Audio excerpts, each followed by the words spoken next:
My name is Anatoly Alexienko. I'm co-director of the Center for Higher Education, Leadership and Policy Studies at the Education University of Hong Kong, and I'm also co-host of the global webinar series on higher education. Uh, and I'm very pleased to welcome today two distinguished scholars from Canada, Professor Keith Walker from the University of Saskatchewan and Professor Benjamin Kutsyuruba from Queen's University in Kingston, Ontario.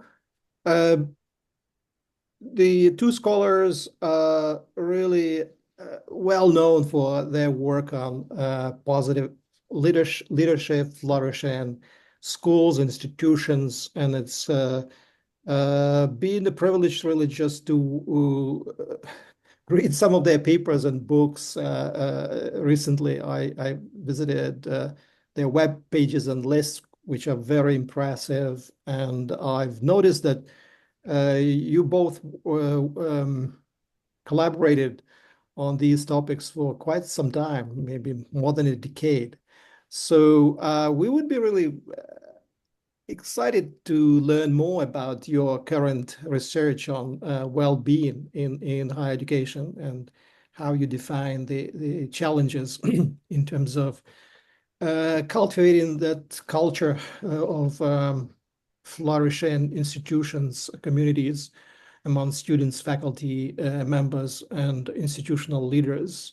Um, Keith and Ben, thank you so much for joining our community, and we look forward to learning from you and your research today. So without further ado, let me invite you to speak. The virtual floor is yours, and all the participants, please feel free to leave your comments in the chat. And after the presentation, I will invite your questions and comments. Thank you.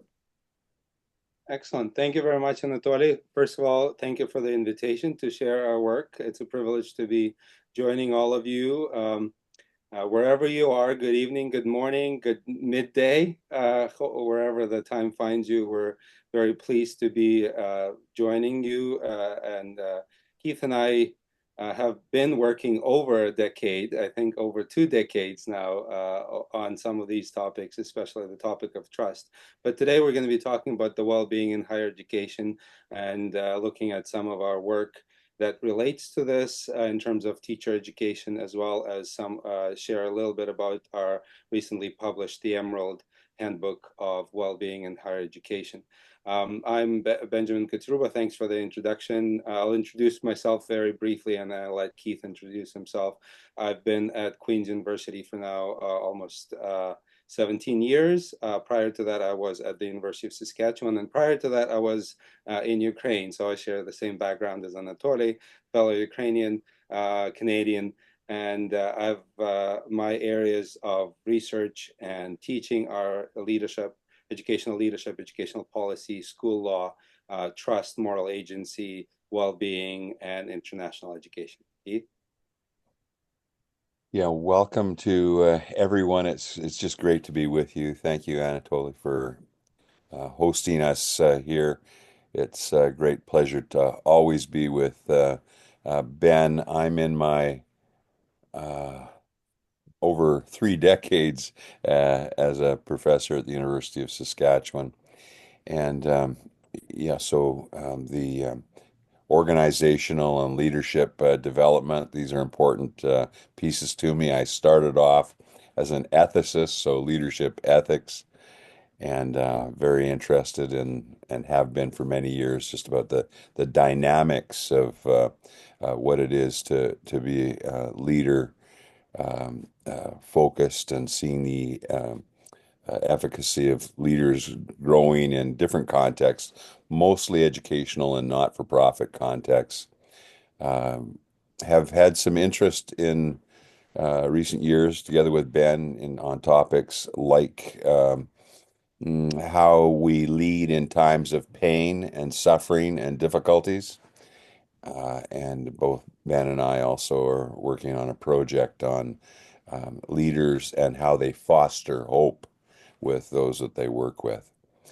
Um, I'll leave it at that, Ben. Excellent. Well, just to give you a bit of a background of why we started looking at well-being, and mainly on the topic of well-being in higher education. As I mentioned earlier, we're coming out of the forum that we organized as part of our research that looked at well-being capacity of pre-service teachers in teacher education programs in Canada. And a part of it is because it's a higher education and school related.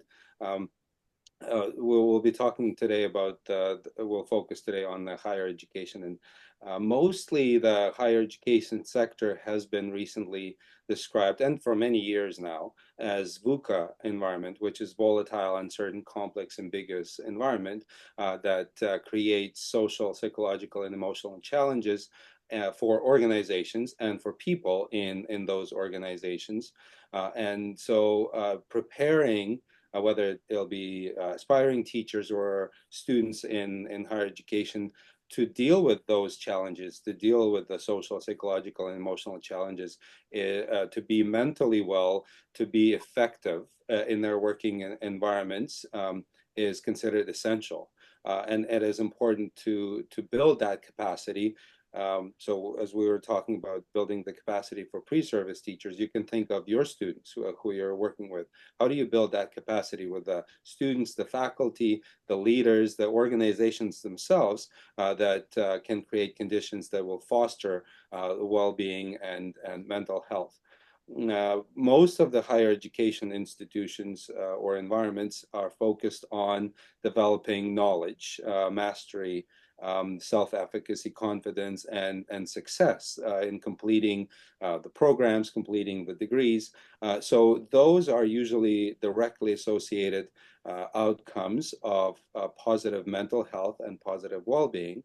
And so that's why in the past few years, we have focused on well-being in higher education, in addition to focusing on well-being in schools, at least mine primary area of focus, and more so in terms of how do you create the organizations, the environments, and the conditions that will foster flourishing in workplace. And I'll talk about the definition of flourishing in a second.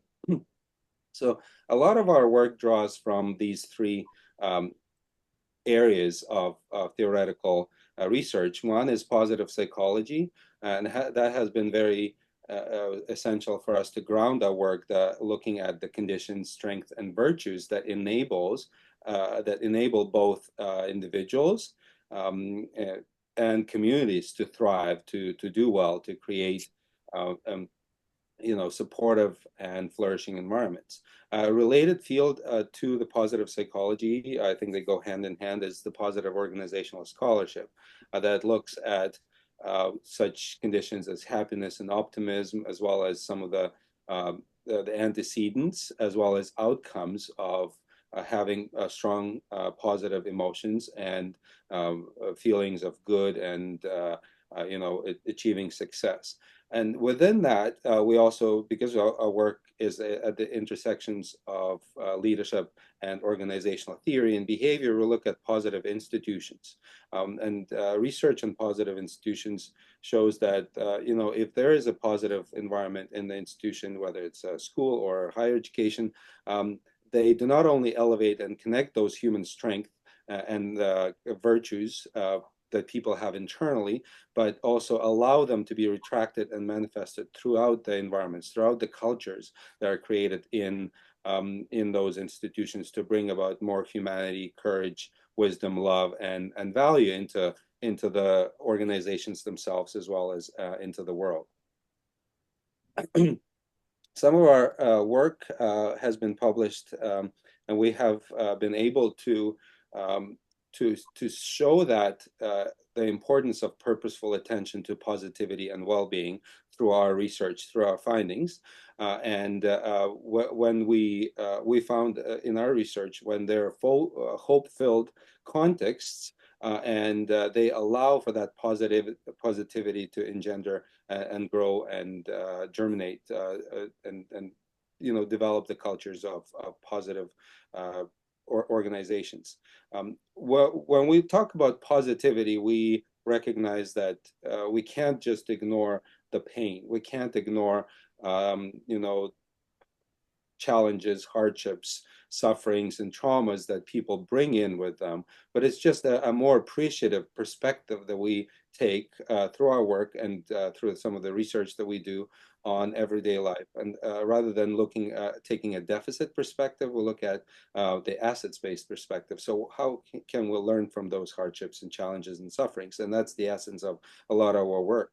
So when we focus on what works well, what energizes and brings people motivation, what creates people's engagement, connectedness, and purpose, we do not ignore those challenges, hardships, and sufferings, but we take a slightly different perspective, a more appreciative perspective.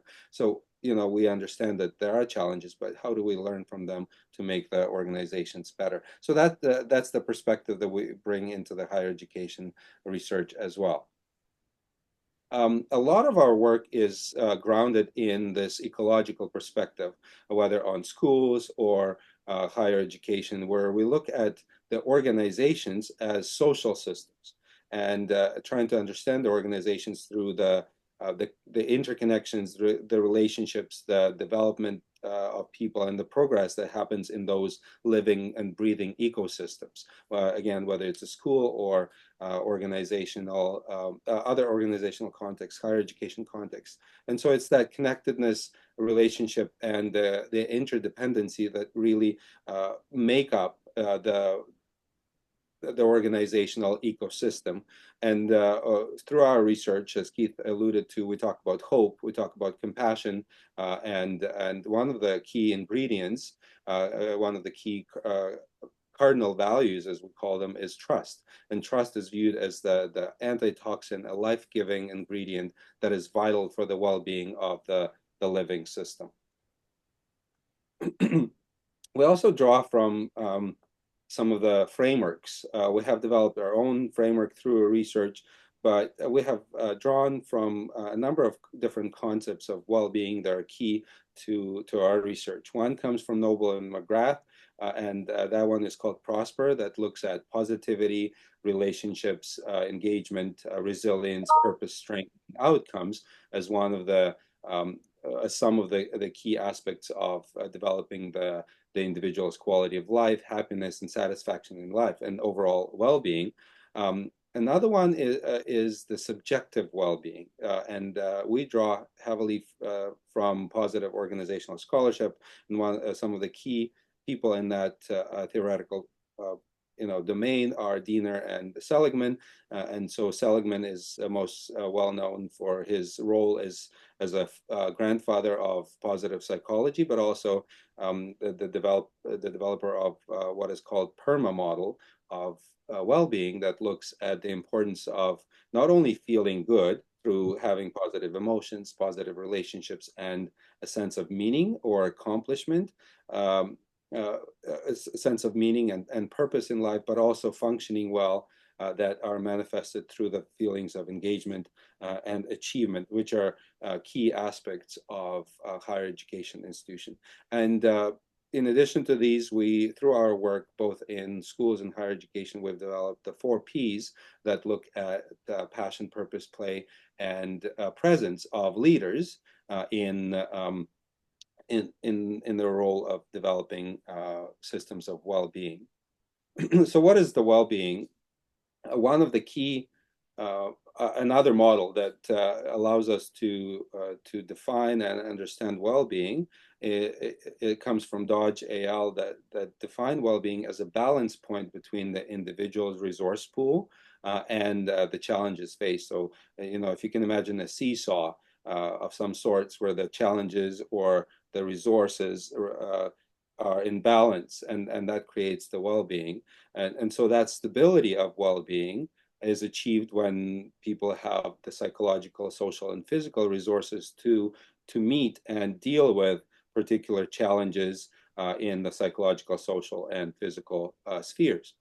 And one important aspect of that is the goal attainment.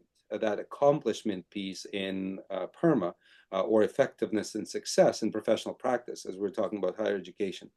So therefore, in our work, we do not only look at the feelings of good, but also we look at, these goal attainment, achievement, and success aspects, because both of them are needed to create the states of well-being or flourishing. So you both need the states of well-being as well as the means of well-being. In order to do well, you need to also achieve and accomplish something that you strive or hope for. And that's another one of our work with Keith that was published on flourishing schools. Most of us, when COVID-19 hit, had that feeling of blah, the feeling of languishing. And not surprisingly, this article in the New York Times was really gained attention like overnight, where people were reading and downloading and accessing it. And it talked about languishing, because most people during that time felt it had this feeling of blah, or not doing well, not functioning well. And so languishing is the opposite of flourishing. Seligman talks about flourishing as the ultimate, as the pinnacle of human functioning, characterized by goodness and wholeness. And it is characterized on a continuum, going from languishing to flourishing. So when we look at languishing, it's the absence of mental health, yearning for more and feeling stuck in a rut. That's what a lot of people felt during that time with the global pandemic.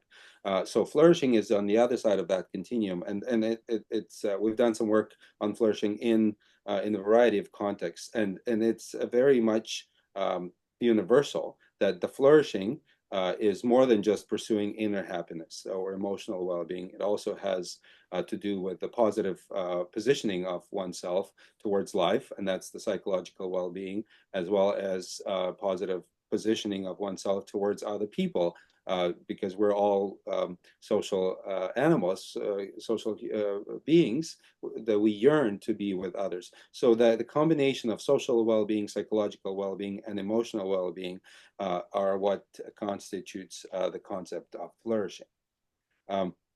In higher education, in particular, we also saw a number of models that have stemmed from the notion, from the previous frameworks. But more recently, we've paid attention to these models that stemmed from the notion of wellness, or different manifestations of wellness. And wellness is considered to be an optimal balanced state of well-being, enabling individuals to attain their potential. So very similar to flourishing concept. And so in a lot of our research, research and search for these models, we noticed that these particular models of wellness combine between 6 to 12 dimensions of wellness in a holistic fashion, and they are mutually interdependent dimensions. And so it says 10 there, but we've recently uncovered up to 12 of these aspects of wellness, and each of these dimensions must be satisfied in order to a certain degree, in order for someone to feel well, to experience that notion of wellness, or achieve a state of personal harmony. So that's where that's the model that we recently used in our research on teacher education, looking at well-being capacity for pre-service teachers. And we've chosen to focus on 9, as they are the most prevalent, as we see, in relation to the teacher education. And we also believe they are very much applicable to other areas of higher education. And the first one deals with physical well-being, physical dimension of well-being. And so being physically well, having good health, and dealing with, being able to deal with sicknesses and illness when they come. Intellectual well-being deals or entails having the capacity to develop well in the intellectual realm, growing the mental capacity, growing the knowledge acquisition and mastery of certain skills. Emotional well-being deals with the ability to self-regulate your own emotions, but also being emotionally intelligent or dealing with other people and manifests through the emotional health. Environmental well-being it describes, working or being well in the physical environment where you're working or you're studying. So the physical layout of the building, the ability to function well, good lighting, good environmental conditions that support your physical and intellectual and emotional well-being. Social well-being, as I already mentioned, looks at being able to relate to other people and being able to thrive while working with other people. Spiritual well-being draws from the sense of purpose, having inner peace, and having a connection to a force outside of your own. Developing your spiritual capacity to deal with situations, like challenges and crises. Financial well-being deals with having means to sustain your well-being, but also living within those means. Vocational or occupational well-being deals with developing, being satisfied with the places where you work, where you study, and also drawing motivation and satisfaction from your profession, from your workplace. And the cultural well-being looks at being in harmony with the different cultural values and different cultural representations in the society. So these are the 9 dimensions of well-being, and I know Keith will talk more about these and draw some of the examples from our book, but they have also been very crucial and instrumental for some of our work in the Emerald Handbook of Wellbeing. And I'll pass it on to Keith at this point. Well, thanks very much, Ben. You'll see on this slide how we approach the book, and we'll give some attention to that now. We we all know that there are all these different players, if you like, or people involved in the context of higher education. Many of us believe that the students need our full attention, and so we in this book you'll see a good number of chapters that give attention to the programs, the experiences, the focus on students' experiences as they go through the process of education at the various levels, graduate and undergraduate levels. Some interesting studies on they're reflected in the chapters in the book on, for example, the relationship of doctoral students with their advisors, and the the well-being of students as they go through practicum experiences in a number of different fields, and so forth. So a student focus. We really believe that faculty and leaders, that is often faculty administrators in our higher education, are key. Not only to sponsor and provide space for the well-being of others, but their own well-being is really a critical element. And so we have a number of chapters that give attention to that. And then institutionally and system level focus out of Canada. In fact, where I was just last week in the Okanagan, a number of years ago, there was an Okanagan charter that was developed for higher education that's been fairly widely adopted, not only in Canada but beyond. giving some tenets and some approaches to um, institution level well-being that needs to be looked at. And so those are reviewed by various authors as well. Delighted that authors from really all over the world participated in this edited book.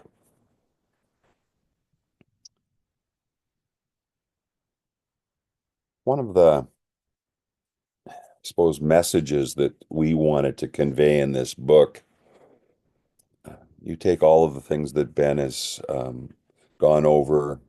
We're trying to argue for the importance of well-being, thinking that it's probably quite self-evident, but we also wanted to provide empirical and circumstantial or context-based attention to with these groups for the importance of well-being. But we think there's a need for constant attention to this area because it's so easy in higher education for inertia and drag and drama and the circumstances of life to take our eyes off of what really is the life source for the people in the institution.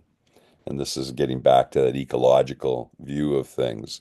We need to take care of ourselves and others. And one of our basic theses is that, the primary role of students and of faculty and of the institutions themselves is to look after their well-being and the well-being of others. And if we just focused on that, learning would take place because there's an African expression that some of you may have heard that hungry bellies have no ears. It's very difficult to learn when you're sort of surviving. Thriving people, flourishing people are learners. Their eyes are wide open to discovery, which universities ought to be about. And so um, we believe that overcoming the inertia and sustaining momentum is absolutely crucial. It's not unrelated to some of the things that Ben was talking about in terms of um, flow and optimal experiences, breaking through, trying to, I guess part of the point that we would make is that yesterday's program, initiative, and momentum is not necessarily going to help us for today. We need to actually constantly be working on this in universities. And if you're a leader in a university or in higher education, your attention to well-being, to asking the questions, even if it seems repetitious, how are you doing today? What's energizing you today? What's depleting you today? How can I support you in the work that you're doing today, if you're a leader in that context, is so important. And it's not to be assumed. People as whole beings come into higher education. They don't leave part of themselves back from where they slept the night before. The whole person comes. And we can't look after people in totality, but we need to be able to provide welcoming environments for well-being and make a way for that to happen. So it's true, I think, that we need to pay attention to different dimensions of well-being. I think we all probably have our bias in terms of maybe you could say we major on some aspects and perhaps even ignore, but probably to our detriment, other elements. This is a very busy slide. We won't go through it in any detail, but as you have a look at the book, you'll see um, how these elements are reflected, not completely in any one chapter, but through the book, and we provide some examples here as well. I'm not going to detail this, I don't think, just for the sake of time. So we'll move to the next slide. So one of the pieces, as we think about momentum and as we think about the importance of staying on the task and giving attention to well-being, how do we mobilize that? And one of the ways of mobilizing, I think, is through moral imagination, and to and so we feature in this book the imaginations really that are spurred by some of the chapters that we have in this book. We found in those chapters um, how we might help students navigate through the processes of their journeys, whether it's as an undergraduate student or whether as a graduate student. How do we create programs and co-create with students programs that foster their healthy academic habits, um, environmental habits, and so forth in that journey while we partner with them in that time of their lives. Um, so much of professional and other identity is gained as we move through our various processes of education, and so coming alongside that is important. There are definitely structured approaches to um, develop programs and to work and to modify and adapt in order to be able to create environments where students have the reliance structures and the supports and the services that they need. You know, it really is. There's an old fable of the goose that laid the golden egg.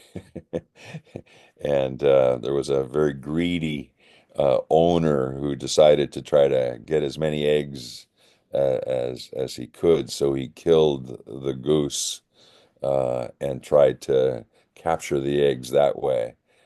And it really is a moral, a story about um, not paying attention to our production capacity.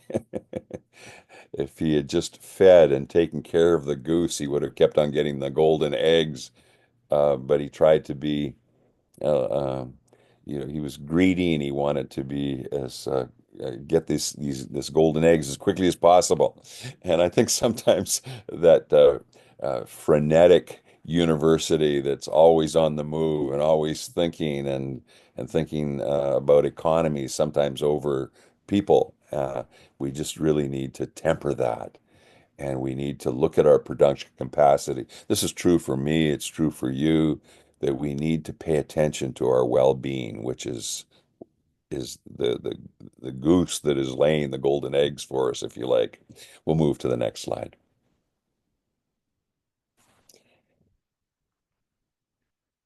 You know, we uh, there are lots of in so many ways the life of people who work and stay as opposed to students, the faculty and the leaders in higher education. Um, these can be great places to work, but they're also places of an incredible strain and taxing challenges, and and of course, you know, people don't just live there; they walk onto, drive onto um, um, the campuses, and with them they bring their private lives as well. And universities and higher education institutions around the world have given good attention, I think, to um, employee assistance plans and these kinds of things. But you know, there are deeper and more pervasive needs now. The mental health needs, general well-being, and all the dimensions that we've talked about are just critical in this day and age. And leaders in these institutions need to look after their own well-being. The tenure, the effectiveness of these leaders, and really so many other people are dependent on the well-being of these leaders.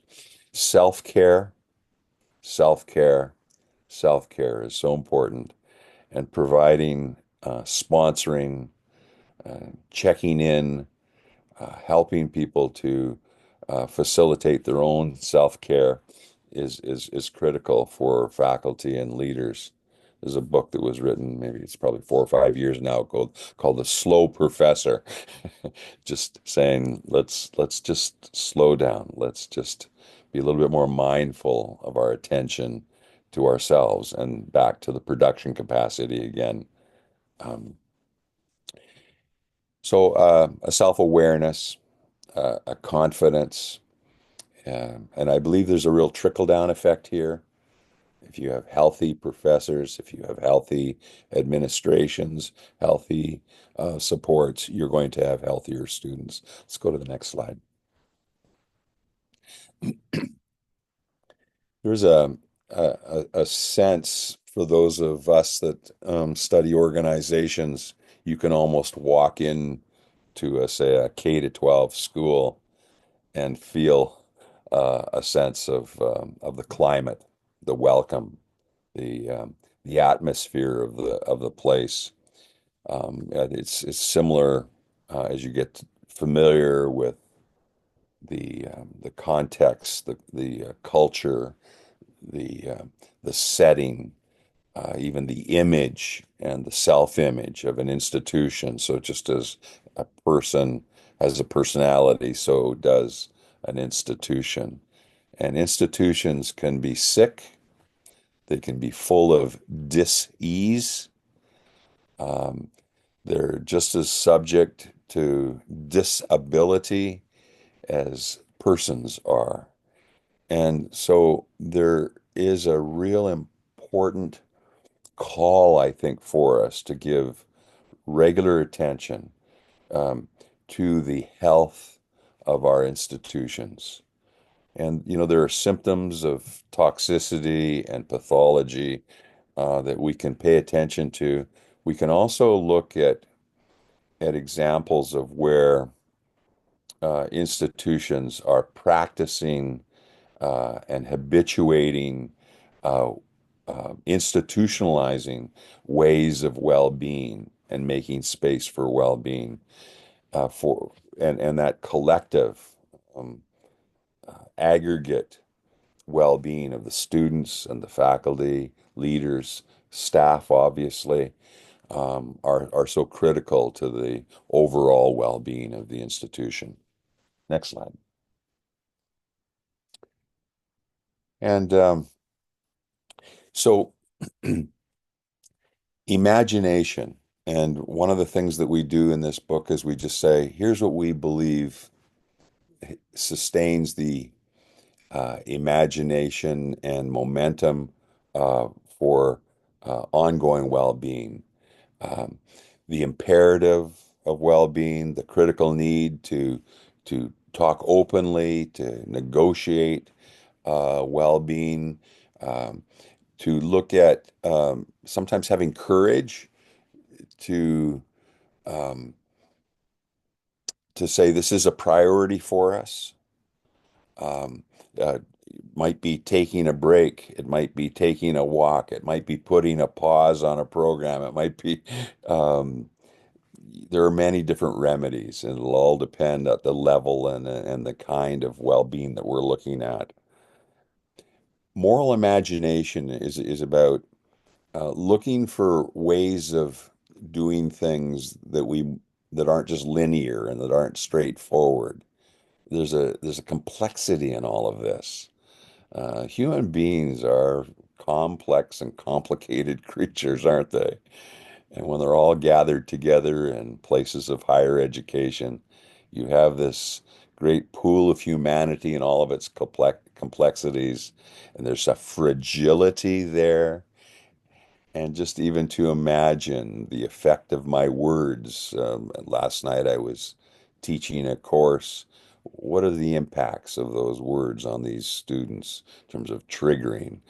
What are the well-being of what level of well-being of these students in these different dimensions? What are we doing collectively, institutionally?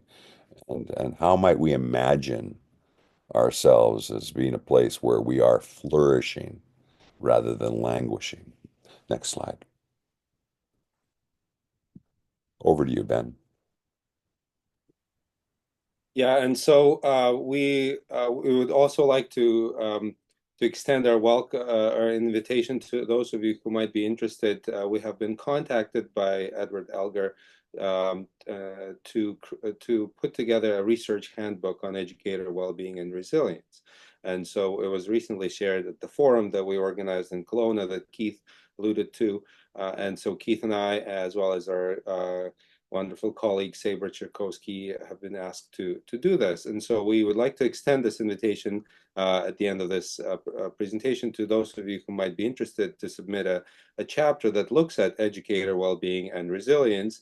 And in particular, we're seeking chapters that address pre-service teacher well-being and resilience development, early career teachers, mid-career and veteran teachers, the two areas that are often overlooked because there's quite a lot of attention to the pre-service and early career teacher development. But once they reach the midpoint or have become an experienced teachers, their well-being is still, in need of, support and attention, but they're often overlooked. So we'd like to address those mid-career and veteran teachers as well as school leaders, and looking at the institutional well-being as Keith described in our other book. So if you're interested, please contact me. Here's some contact information, or Keith, and some social media handles there if you'd like to connect with us by email or Twitter or LinkedIn. We'll be happy to connect with you, and would like to thank you for being with us and spending this time with us, and we'll be happy to answer any questions or engage in a discussion about some of the topics that have been raised so far. Thank you very much, Ben and Keith. Powerful messages we heard from you, and this is really a very important conversation about how we really take care of ourselves as well as our organizations in order to create a healthier environment for better development of our talents, as well as this larger dimensional world that you just described in terms of physical and spiritual and emotional and environmental. There are so many dimensions that are involved there. So the really important message, in my opinion. So I'll be receiving questions or comments. If you would like to speak, you can just raise your hand and ask your question or make a comment or share some of your experiences. While I'm waiting for your questions, maybe I can ask you, Ben and Keith, maybe starting with Keith, because I just noticed that you've been doing a lot of this pastoral care in addition to academic work. To what extent the work in the and being in the church, working with the communities that focus on spiritual dimensions of well-being, to what extent they are now integrated into the academic world? Is it easy to do that? To what extent we can integrate all these dimensions that you described? Because as you pointed out at some point in the conversation, that the health organization can be probably a significant challenge in the neoliberal academia focused on competition, Yeah. survival, and many other issues. How do we deal with this kind of spiritual academic survivalist type of perspectives? Thanks, Anatoly. I think, yeah, the humans share. It doesn't matter where you are. I know this, the circumstances are varied. The difficulties are varied, some more intense than others. But my experience is that across sectors, whether we're talking about private sector, social sector, which you're referring to there, in terms of, say, within the faith community kind of work, in educational sectors. Um, I, I I've worked in all of those areas, consulted with leaders in all of those areas, researched in all those areas, and my finding from all of that is that we're all kind of made of the same stuff. We have the same vulnerabilities, but we also have some amazing resiliences and abilities to be able to overcome and do extraordinary things. But yeah, so yes, I work because I'm what I would call a bivocational person. I also work as a pastor and as uh, a spiritual leader. And we've done, for example, we received a Social Science and Humanities Council of Canada grant to study Catholic, mainline Protestant, and conservative Protestant churches across Canada, and we asked the questions about what was working for them in terms of well-being. Probably this was just really the research and the data from that and the book that we published out of that was partly oriented towards dealing with what some people thought was a dying institution and an unhealthy circumstance. But what we found was this is in pre-pandemic period of time that there was this whole continuum of languishing, and frankly, it was no different than what I was finding when I was doing flourishing school reviews in the K to 12 system. And when I've done work in the higher ed area, I guess I, I'm really a simple person. It just seems to me that these are humans everywhere, and while the circumstances are varied, we can learn back and forth, and sometimes we separate these sectors, and it's unfortunate when we do, in a sense, because we could be learning from one another.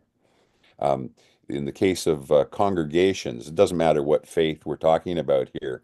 People basically vote every week whether they want to be a part of that community. In education, we get a lot of voting that takes place, but it's done by term and by where you're going to put your tuition. But nonetheless, um, we really just have humans gathered together in some instances, but also in a sense doing life with all of its ups and downs, and needing the support of community, wanting to have significance for themselves. And I haven't met anyone who having thought about it, didn't have some sort of desire for transcendence, to be better today than they were tomorrow, or to be connected into something, or to make their maximum impact in the world. And so we're all humans. Mm, mm. Yeah, it seems to me like we are often fragmented into too many parts which compete with each other, and sometimes what you Yeah. say, like in terms of how we integrate all these parts in a meaningful, I don't know, space or ability to converse across multiple communities and integrate them. It's looks like a big challenge, but you're right. We have to look for better options. Um, so I see it heading from Dr. Ulena Pidzametsky. Ulena, please ask the question. Thank you very much. And gentlemen, I appreciate everything you spoke about because I've just finished my own doctoral research on flourishing or floundering in terms of the professional capacities of Ukrainian teachers in the elementary system in Ukraine. And my research started 3 days into the war. So that gave it a completely different flavor, unfortunately, in terms of addressing that topic. Having said that, generally speaking, I wanted to ask you about the impact of the attentional economy, that concept which is now pervasive in many of the contexts in which we teach and learn. When I was doing my research, I used the river of experience technique, and what it showed is that attentional balance is not only crucial, but it is the key challenge for these educators that I was studying. And the divergences in their river suggested that mobilizing attention to both student and teacher well-being was largely up to the individual educator. And in fact, going around the system and ahead of policy were the most successful approaches for them. So, my question is, what are your thoughts about helping professional educators believe again in their ability to influence systems and policies towards a more comprehensive well-being, the kind that you've described? Not an easy question, I know, but If I may just take a first stab, and then Keith, feel free to add anything. I think something that we've noticed as we were putting together this book is that um, we, we most of the chapters came in about the student and faculty and leader well-being, but then we were slowly getting a few chapters that were looking at the institutional, and I think it's that attention to the well-being at the institutional level that is not there yet. Because mostly when we talk about well-being, we talk about subjective well-being. It's how the person feels, whether it's a student, a faculty, or a leader. But it's much easier to address those at the personal level rather than the institutional level. So in order to, and we do have some great examples in the book that look, at the university in Bologna in Italy, and the faculty in Malta taking the institutional and systems level to address that and promote the well-being, and then in Canada as well, and in the US. But I think it's the hardest step compared to the individual attention, because it's where do you usually start looking at or addressing the well-being at the individual level, right? And that's a very subjective undertaking, but to do that at the institutional level takes so much more work. And so back to your question, how do you encourage individuals, whether teachers or whoever, to believe again that they can?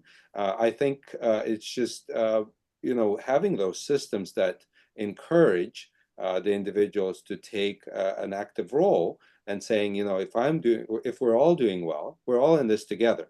If I'm doing well, then the school, the higher education will do well. We did a bit of a research looking at flourishing principles in Canada, and they were award-winning principles. And the first thing that they told us was that if I'm doing well, then I know that I may have an impact on the school organization. And if the school organization is doing well, then I will continue to thrive. And so it's the cycle of flourishing and well-being that requires both individual and the institutional attention. But, I believe the institutional attention is much harder to do. Keith? Yeah. Wow. It was just I'm still thinking about your own study and just wanting to know more about that. But then you put it to a very clear question. Uh, obviously, I think we did a book a good number of years ago that was called Mindful Alignment. And it was, and the attention that Sabra and I and Kelly put on that book was that um, um, educators, could be any person, needs to give attention to what are the disciplines of self-care, what are the disciplines of my own development, that build a confidence, and really a fidelity that I have with myself, a loyalty to myself that that that helps me, and I call them the vitamin C's that give me an ability to be conscious of my own needs, the needs around me. Second C, that develop the competencies, the skills, the discipline. We call it crafting, professional and personal crafting. And another C would be then have a commitment to make a difference. And part of that is contemplative, but also part of that is action. and then to have the courage. And when you're in circumstances that you've described, unfathomable to me here in Canada, of chronic disruption and unbelievable things. How do people uh, find those vitamin C's? How do they find the courage? How do they speak truth to power? How do they, while looking after themselves, when the air oxygen comes down from the airplane, put it on yourself first, and then look after the child that's accompanying you. Um, we look after the self-care, but then we move on and begin to help others. I think you just really, in a sense, if we could bottle that and figure that all out, yeah, we would. This is really what life is about.